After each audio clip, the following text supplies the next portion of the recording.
libur Natal dan Tahun Baru dimanfaatkan warga Kota Palembang untuk pergi berekreasi, salah satunya ke wahana permainan.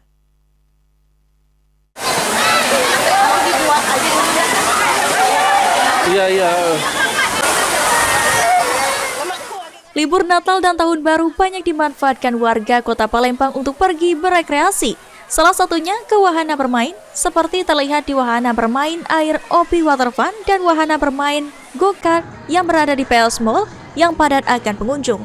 Para pengunjung tak hanya dari kalangan remaja, tapi anak-anak hingga dewasa pun tak melewatkan beragam wahana bermain. Para pengunjung bahkan rela antri panjang demi mendapatkan tiket. Salah satu pengunjung mengaku lebih memilih liburan dengan mengunjungi wahana tempat bermain karena lebih seru dan tempatnya juga nyaman.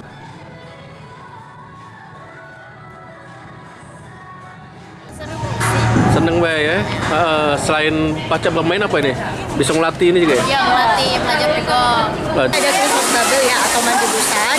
Itu ada hanya 2 hari di tanggal 25 dan 29 Desember 2024 aja.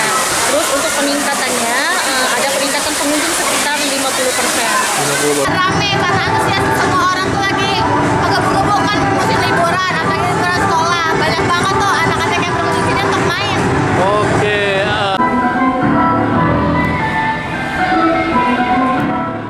Aji Delia, PAL TV.